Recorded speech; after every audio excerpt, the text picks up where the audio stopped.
Welcome back to How to Start a Cannabis Farm. Step 8, supplemental information / your response to their response. Okay, so fuck, man. They want more information. God damn, again, I swear to God. Well, alright. So what you gotta do first off is go down their fucking list and go at it. So one of the things they needed was a complete letter of authorization signed by yourself as the property owner and registered agent of your farm for the applicant. So I did that. They wanted me to revise my site plan. I did that as well. Depending on your specific situation, you may have to adjust some things. You may have to show some shit. Again, for me, they wanted to show where security lighting was and what type of fixtures they were. They wanted to show where the driveway route to and from the grow site and parking area. So I further defined those on the plot plan, which again was just a simple arrow and some text. Oh, and another line.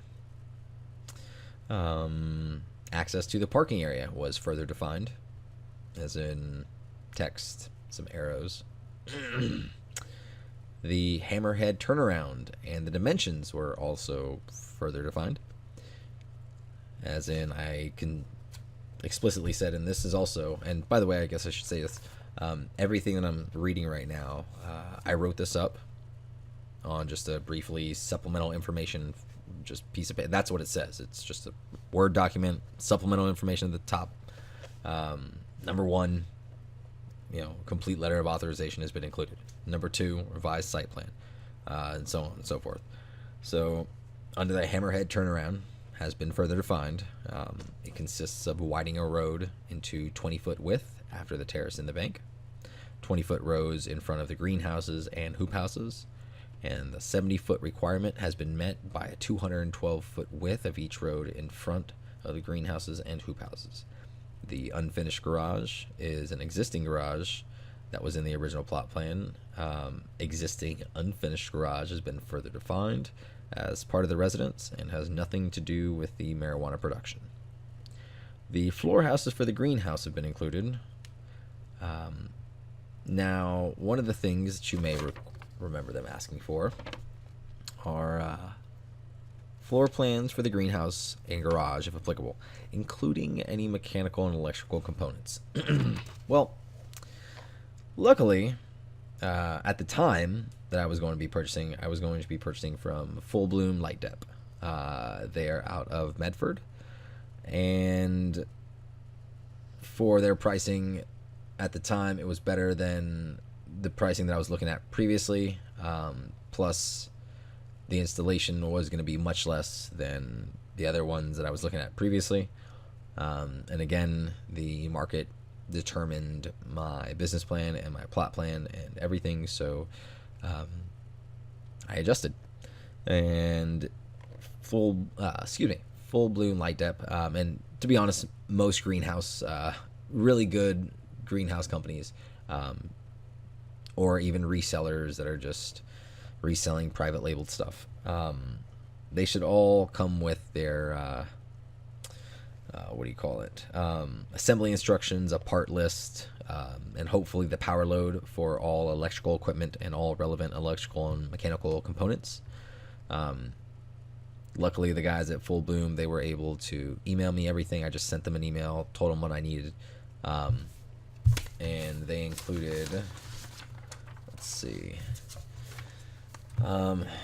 essentially one of their quotes. It breaks everything down, and it's really good, and it shows all the costs, and a lot of the details kind of help with the with answering certain things, just like like a fan being 1 horsepower, or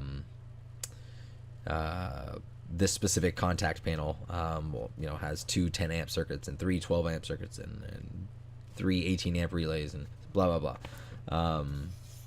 They were also able to send me, again, information regarding the power load for each of these without supplemental lighting and with supplemental lighting. So again, contact your greenhouse company. They should be more than happy to help you out with that information. Their job is to make sure that you're a happy customer, hopefully, and that your greenhouse actually does get set up and used, because for them, if you're actually doing your job right in their greenhouses, I mean, that's marketing, and so they want to see you succeed. And believe it or not, the same thing applies to the county, hopefully the state. They want to see you succeed. They want their money. I know it may be frustrating sometimes, but just deal with it. The weather, or I guess the greenhouse instructions should also include, all of the actual dimensions of each piece, and hopefully all the purlins and whatnot.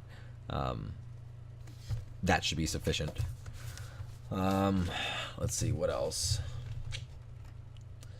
So the camera coverage plan. I think we talked about that previously, but what I did is I contacted security-camera-warehouse.com.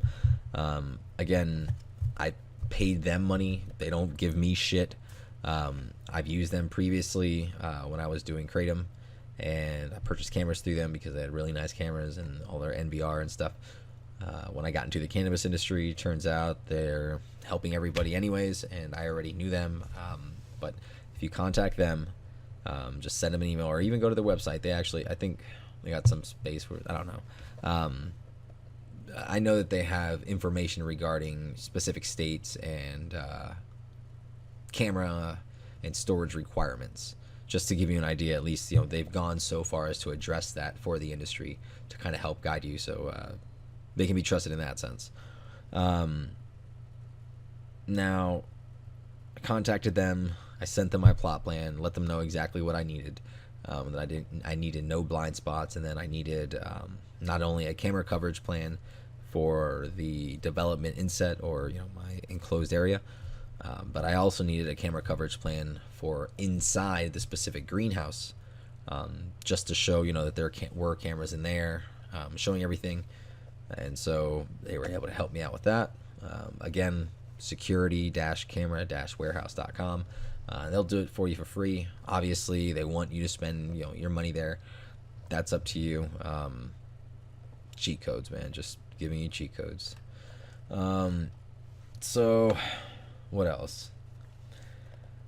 I also stated we will be engaging in the production of recreational marijuana through the OLCC's licensing program. We will not be engaging in the processing of any marijuana. The terrace and bank's purpose is erosion control. It will be planted with a variety of grasses and clover to act as a cover crop and to increase organic biomass. What else? A fencing diagram. So they asked for a fencing diagram. It wasn't required in the application. There's nothing that says it, but again, they just want to know that you're not going to put up some bullshit. So I went on Google, typed in fence diagram. It popped up. I basically said, okay, I can draw that. I got out my little 3-sided engineer and ruler and paper and fucking pencil and drew it up. You basically draw one horizontal line showing the ground, another one right above that showing the bottom of the fence, another one X amount of feet high or to scale, showing the top of the fence, and then you draw on your posts, and then show what the bottom posts, how deep they are in the ground, so draw them 3 feet down, or whatever, write what they're encased in, if they're just put in the dirt, if they're put in concrete, the size of the post, 4 or 5 inch, 5, 6 inch, 8 inch, however big you're going, spacing between the posts, height of the posts, and the height of the fence. That's it. Let's see. What else did they request? So they asked me, and actually I'm going to read it verbatim. Findings explaining how the letter signed by yourself and Mr. Whoever meets the legal standard of a contract, including a finding that identifies the source of water being delivered. So, sorry, because I got kind of pissed off about this, even though it's a small shit, but I did. The letter signed by myself and Mr. Whoever is not required to meet the definition of a legal contract. As stated in the checklist for customer Type 1 permitted uses marijuana production for Jackson County, Oregon, in the Type 1 application for marijuana production, number 3 states, number 3, required documentation. Applicants shall provide a water right permit, certificate number from the water master, a statement that water is supplied from a public or private water provider along with the name and contact information of the provider, or proof from the Oregon Water Resources Department that the water to be used for production is from a source that does not require water right. The letter signed by myself and Mr. Whoever is a statement that water is supplied from a public or private water provider along with the name and contact information of the provider. The source of the water being delivered is from Mr. Whoever. That was my response. I'm fucking following the rules, but again, we'll get into that. Let's see. They also asked me to address my findings regarding grading, drainage, erosion impacts, and to the adjoining downhill properties from the grow site. With the grading used, rain, drainage, and erosion control in place, there will not be any impacts to adjoining properties.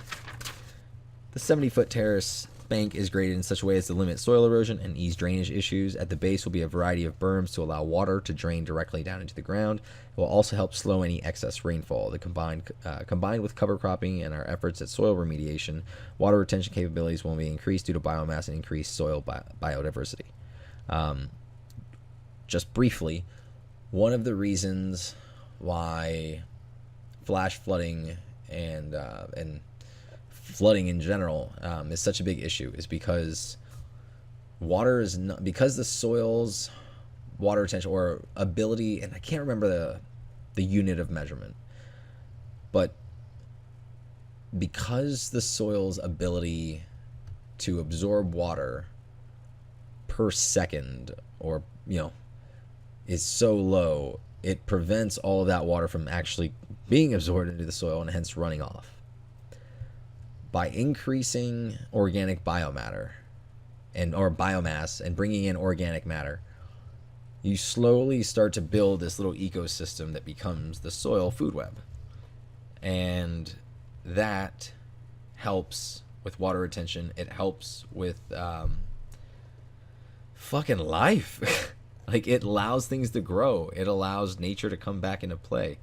And you can slowly start transforming, little ecosystems from, shitty clay into thriving farms and little mini jungles, if you will. So that's kind of the theory behind what we're doing, is trying to physically improve the soil so that water will actually be absorbed much faster into it, so we don't have to worry about erosion and drainage issues. Because why the fuck are we fighting nature? Right? Okay. Culverts will be put into place to allow for the natural drainage of the property to continue. A silt trap devised of trees, branches, roots, and leaves will be placed below each culvert. All water will drain to the side of access improvements towards the natural lay of the land. Access improvements means driveways. So just imagine like a gutter on the driveway, or just it's sloped off the driveway. That's what I'm talking about. Access improvements will be rocked, which we did. And structures are placed on virgin ground. Gives less of a chance of actual erosion or compaction and sinking and such. They asked me to address Land Development Ordinance 4.3.12, which is basically why the fuck I chose to grow there. The development in said area and greenhouse locations were chosen for their low productivity and limited to zero impact on current forest operations and accepted farming practices. The area and locations consist of mostly firewood, madrone and manzanita, and poison oak. Clay is the dominant soil type. It's a centered location away from other operations and farms. What they want you to do if you're going to basically choose to farm or build something on a big old chunk of your property, they want to make sure that you're not taking out that you're basically not eliminating the best part of your land for access to that part. So basically, don't be American and conquer the fucking Indians just because you want to be the Indians and then bitch about it later. You know what I mean? Not literally, but same theory. They want you to try to find a place that's, that needs some help if you're going to do it, and turn that into something. Again, we're trying to have limited to zero impact on just everything. What else? All structures and access routes have been planned to be the least destructive to forest lands and corresponding wildlife. Efficient design of greenhouse and hoop house placement. Access to greenhouses and hoop houses uses the shortest distance with respect to erosion and other areas of necessity, such as parking and other structures. Access uses current driveway. We are outside of deer and elk habitat overlays, and we're not close to any riparian areas. So that outside of deer and elk habitat overlays, that's going to come back to bite me in the ass. We're going to talk about that later. Risks with wildfires are being minimized due to our property being subject to LDO 8.7's fire safety requirements, which were addressed in the application previously. Use that shit to your fucking advantage. If they're telling you some shit, address this, and then they want you to address it later, tell them you fucking did it in the application already. Like, motherfucker, go back, do your goddamn job, man. Like, I'm not fucking sitting you. Oh, okay. Anyways, all setbacks have been met. And verification from a water purveyor that the use described in the application will be served by the purveyor under the purveyor's right to appropriate water has been supplied via the statement with Mr. Whoever. And the plot plan has been adjusted to meet current fuel bank requirements of 100 feet. I was at, I think, 90 feet. Or like 97 or some shit. One greenhouse was removed. 3 remaining greenhouses were centered. I added 3 hoop huts to replace the lost canopy. And technically I still lost a little bit of canopy, but really I could just throw some more outdoor shit out there and it would have been alright. So I had to write all that up and include that along with my camera coverage plan and my greenhouse floor plan and the greenhouse mechanical and electrical shit and all that stuff. And again, update all of it. It's golly, I'm going back. Oh yeah. And you have to include, I forgot about that. I had to include, so as far as getting information on the camera mounts, just look for the camera mount installation guide, and that's sufficient because it'll show all the different parts and basically what the fuck they're for and how to do it and where they should be mounted and how they should be mounted. Just give them the fucking installation guide and tell them to fuck off. What else? Looking back, sorry, there's a lot of bullshit.